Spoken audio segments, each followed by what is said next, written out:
നമസ്കാരം. ജ്യോതി ടെക് വിഷനിലേക്ക് ഏവർക്കും സ്വാഗതം. ഈ വരുന്ന 2024 മെയ് മാസം വ്യാഴം മേടം രാശിയിൽ നിന്നും ഇടവം രാശിയിലേക്ക് രാശി മാറുകയാണ്. വ്യാഴൻ്റെ ഈ രാശിമാറ്റം ഓരോ കൂറുകാർക്കും ഏതെല്ലാം തരത്തിലുള്ള ഫലങ്ങളാണ് കൊടുക്കുക എന്നാണ് നമ്മൾ പരിശോധിച്ചു കൊണ്ടിരിക്കുന്നത്. ഇന്ന് നമ്മൾ പരിശോധിക്കുന്നത് കുംഭക്കൂറിൽ ജനിച്ചവരുടെ ഫലങ്ങളാണ്.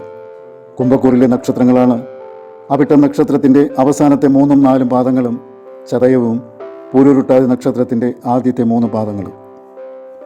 ഇവരുടെ 3ാമത്തെ ഭാവത്തിൽ സഞ്ചരിച്ചു കൊണ്ടിരുന്ന വ്യാഴമാണ് ഇപ്പോൾ 4ാമത്തെ ഭാവത്തിലേക്ക് വരുന്നത്. ഒരു വ്യക്തിയുടെ ജാതകത്തിൽ വ്യാഴൻ 4ൽ നിൽക്കുന്നത് വളരെ നല്ല ഫലത്തെയാണ് കാണിക്കുന്നത്. എന്നാൽ ചാരവശാൽ വ്യാഴൻ ഒരു കൂറിൻ്റെ 4ലേക്ക് വരുന്നത് അത്ര നല്ല ഫലത്തെ അല്ല കൊടുക്കുന്നത്. 4ൽ വ്യാഴൻ ചാരവശാൽ വരുമ്പോൾ വളരെയധികം ദുഃഖത്തെ നൽകും എന്നാണ് പറയുന്നത്. കൂടാതെ രോഗങ്ങളും ബന്ധുക്കൾക്ക് വൈഷമ്യങ്ങളോ ബന്ധുക്കളിൽ നിന്നും ദുഃഖകരമായ അനുഭവങ്ങളോ ഉണ്ടാകുന്നു. നമുക്കിനി ഒന്നുകൂടി വ്യക്തമായി ഈ ചാരഫലത്തെ വിചിന്തനം ചെയ്യാം. വ്യാഴൻ കുംഭക്കൂറുകാർക്ക് 2ൻ്റെയും 11ൻ്റെയും അധിപനാണ്. 2 എന്ന് പറയുന്നത് നമ്മുടെ ധനസ്ഥാനമാണ്, കുടുംബസ്ഥാനമാണ്, വിദ്യയുടെയും വാക്കിൻ്റെയും ഒക്കെ ഭാവവുമാണ്. 11 എന്ന് പറയുന്നത് നമ്മുടെ ലാഭത്തിൻ്റെതായ ഭാവമാണ്, നമ്മുടെ ആഗ്രഹ സാഫല്യത്തിൻ്റെ ഭാവവുമാണ്. മറ്റൊരു രീതിയിൽ പറഞ്ഞാൽ 2 നമ്മുടെ അർത്ഥത്തിൻ്റെ ഭാവവും 11 നമ്മുടെ ലാഭത്തിൻ്റെ ഭാവവുമാണ്. 4ൽ വ്യാഴൻ വരുമ്പോൾ വ്യാഴൻ്റെ ദൃഷ്ടി നമ്മുടെ 8, 10, 12 എന്നീ ഭാവങ്ങളിൽ പതിയുന്നു. ഇതിൽ 10നെ മാറ്റി നിർത്തിയാൽ 8ഉം 12ഉം മോക്ഷഭാവങ്ങളാണ്, നഷ്ടങ്ങളുടെ ഭാവവുമാണ്. ധർമാർത്ഥ കാമ മോക്ഷങ്ങളിൽ മോക്ഷഭാവങ്ങളാണ് 4, 8, 12 എന്ന് പറയുന്നത്. ഈ ഭാവങ്ങളുമായി വ്യാഴൻ ബന്ധപ്പെടുമ്പോൾ ഈ ഭാവങ്ങളിൽ ഉറങ്ങിക്കിടക്കുന്ന കാര്യങ്ങൾ ഉണർന്നെണീൽക്കുകയാണ് ചെയ്യുന്നത്. വ്യാഴൻ 2ൻ്റെയും 11ൻ്റെയും അധിപതിയൊക്കെ തന്നെയാണ്. ധനത്തെയും ലാഭത്തെയും പ്രതിനിധീകരിക്കുകയും ചെയ്യുന്നു. എന്നാൽ ഈ ഗോചരത്തിൽ വ്യാഴൻ ധനഭാവങ്ങളെയോ ലാഭഭാവങ്ങളെയോ ആക്ടിവേറ്റ് ചെയ്യുന്നില്ല, മറിച്ച് നഷ്ടഭാവങ്ങളെയാണ് ആക്ടിവേറ്റ് ചെയ്യുന്നത്.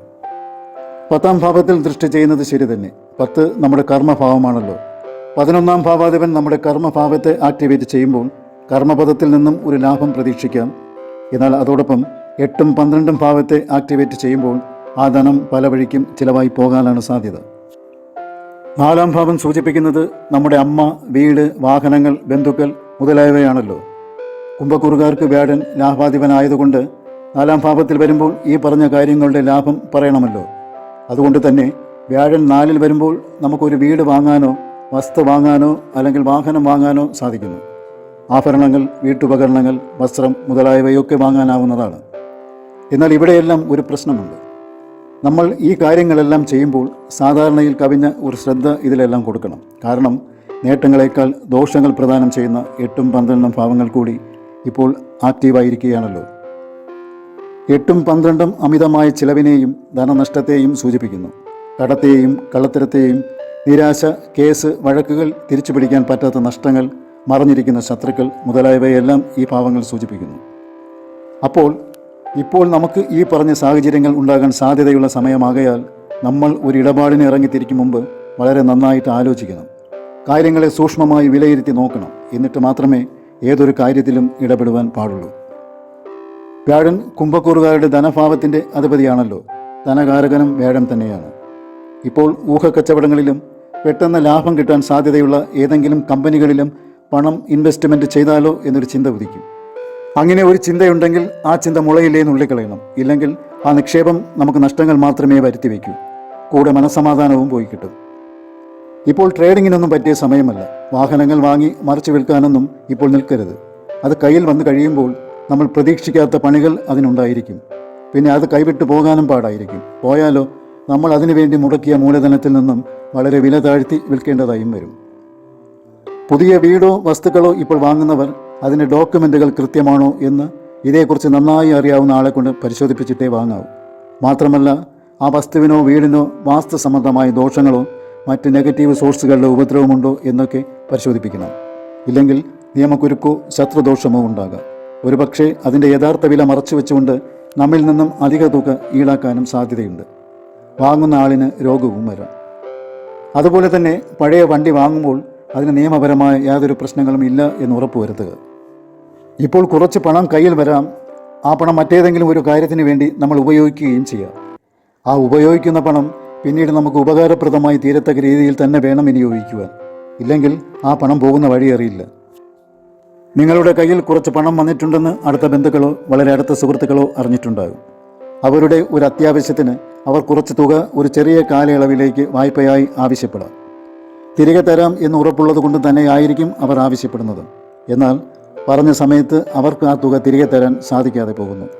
പല അവധികളും അവർക്ക് നിങ്ങളോട് പറയേണ്ടതായി വരും. ഒടുവിൽ അവരുമായി മുഷിയേണ്ടി വരികയും ആ ബന്ധത്തിൽ വിള്ളൽ വീഴുകയും ചെയ്യും. അപ്പോൾ നിങ്ങളുടെ ഏതെങ്കിലും ഒരു പ്രോപ്പർട്ടി വിറ്റ് കിട്ടുന്ന തുക, അല്ലെങ്കിൽ ഒരു വാഹനം വിറ്റ് കിട്ടുന്ന തുക, അതുമല്ലെങ്കിൽ വേറെ ഏതെങ്കിലും വഴിയിൽ കൂടി കിട്ടുന്ന തുക ആരെയും അറിയിക്കാതിരിക്കുക. ഇനി ഒരു പക്ഷേ അവർ അറിഞ്ഞാലും ഏതെങ്കിലും കാരണം പറഞ്ഞ് ആ പണം അവർക്ക് കൊടുക്കാതിരിക്കണം.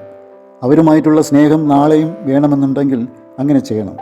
അല്ലെങ്കിൽ ആ കൊടുക്കുന്ന തുകയെ തൽക്കാലമായിട്ടെങ്കിലും മറന്നു കളയുക. 4-ൽ വ്യാഴൻ വരുമ്പോൾ ബന്ധുജനങ്ങളുമായിട്ട് പലതരത്തിലുള്ള ബുദ്ധിമുട്ടുകൾ ഉണ്ടാകും എന്നാണ് പറയുന്നത്. കൂടാതെ നമ്മുടെ മനസ്സമാധാനം കുറയുകയും ചെയ്യും. പലതരത്തിലുള്ള ടെൻഷൻ നമ്മെ ബാധിക്കുകയും ചെയ്യുന്നതാണ്.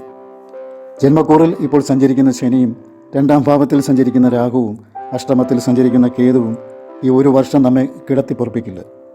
60 വയസ്സ് കഴിഞ്ഞവർ ആരോഗ്യം വളരെ സൂക്ഷിക്കുക. മഹാദേവനെ അകമഴിഞ്ഞ് പ്രാർത്ഥിക്കുക. ഈ കാലത്ത് കുറച്ച് പണം ഏതെങ്കിലും രീതിയിൽ കയ്യിൽ വരും എന്നുള്ളത് നേരെ തന്നെയാണ്. എന്നാൽ ആ പണം ഒരു കാര്യത്തിനും തികയാറില്ല. സാമ്പത്തിക ഞെരുക്കവും വന്നു ചേരും. ഇപ്പോൾ നമ്മുടെ കർമ്മത്തിനനുസരിച്ചുള്ള ഒരു ഉയർച്ചയൊന്നും ഉണ്ടാകില്ല. അധ്വാനഭാരം നന്നേ കൂടും. നമ്മുടെ മനസ്സിന് അസ്വസ്ഥതകൾ ഉണ്ടാകുമെങ്കിലും എല്ലാ പ്രശ്നങ്ങളെയും പരിഹരിച്ചുകൊണ്ട് മുന്നോട്ട് പോകാം എന്നൊരു ധൈര്യമൊക്കെ ഉണ്ടാകും. ഈ ധൈര്യം വീണ്ടും വീണ്ടും നമ്മെ കർമ്മനിരതനാകാൻ പ്രേരിപ്പിക്കും. വാക്കുകൾ ഈ കാലത്ത് സൂക്ഷിച്ച് ഉപയോഗിക്കണം. അതുമൂലം ശത്രുതകൾ ഉണ്ടാകും. പണ്ട് കടം വാങ്ങിച്ചവർ തിരിച്ച് പണം ആവശ്യപ്പെടാം.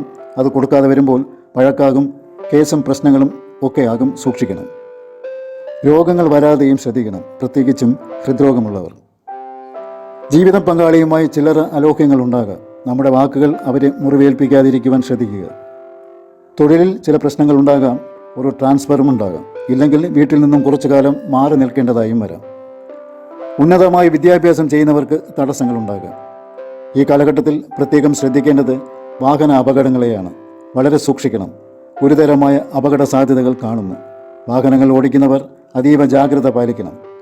സ്വന്തമായി ദോഷം വരാം, അല്ലെങ്കിൽ മറ്റാർക്കെങ്കിലും ദോഷങ്ങൾ വരുത്താം. അതുവഴി നിയമപ്രശ്നങ്ങളും ഉണ്ടാകാം. അമ്മയ്ക്ക് അസുഖങ്ങൾ വരാനിടയുണ്ട്. അക്കാര്യവും ശ്രദ്ധിക്കുക. ഇപ്പോൾ ശനി വളരെ ദോഷകരമായി സഞ്ചരിക്കുന്ന കാലമാണ്. അതിനാൽ ശിവക്ഷേത്രത്തിൽ നിശ്ചയമായും മൃത്യുഞ്ജയ ഹോമത്തിന് കൊടുക്കുക. പിൻവിളക്ക് കത്തിക്കുക. ധാര കഴിപ്പിക്കുക. അയ്യപ്പസ്വാമിക്ക് ശനിയാഴ്ച നീരാഞ്ജനവും കഴിപ്പിക്കുക. വിഷ്ണു ക്ഷേത്രത്തിൽ നെയ്വിളക്ക് കത്തിക്കുക. ഭാഗ്യസൂക്താർച്ചനയും കഴിപ്പിക്കുക. അപ്പോൾ ഇതൊക്കെയാണ് കുംഭക്കൂറുകാരുടെ ഈ വ്യാഴമാറ്റത്തിൻ്റെ ഫലങ്ങൾ. ഇവിടെ പറഞ്ഞ കാര്യങ്ങൾ ഇപ്പോൾ നടക്കുന്ന ദിശയ്ക്കും അപകാരത്തിനും അനുസരിച്ച് ചെറിയ വ്യത്യാസങ്ങൾ കാണാം. എങ്കിലും ഏറെക്കുറെ ഇങ്ങനെ തന്നെയായിരിക്കും ഫലങ്ങൾ. ഈ വീഡിയോ നിങ്ങൾക്ക് ഇഷ്ടമായിട്ടുണ്ടെങ്കിൽ ദയവായി ലൈക്ക് ചെയ്യുക, ഷെയർ ചെയ്യുക, ചാനൽ സബ്സ്ക്രൈബും ചെയ്യുക. നിങ്ങൾക്കും കുടുംബാംഗങ്ങൾക്കും ജഗദീശ്വരൻ്റെ അനുഗ്രഹമുണ്ടാകട്ടെ എന്ന് ആത്മാർത്ഥമായി പ്രാർത്ഥിച്ചുകൊള്ളുന്നു. നന്ദി, നമസ്കാരം.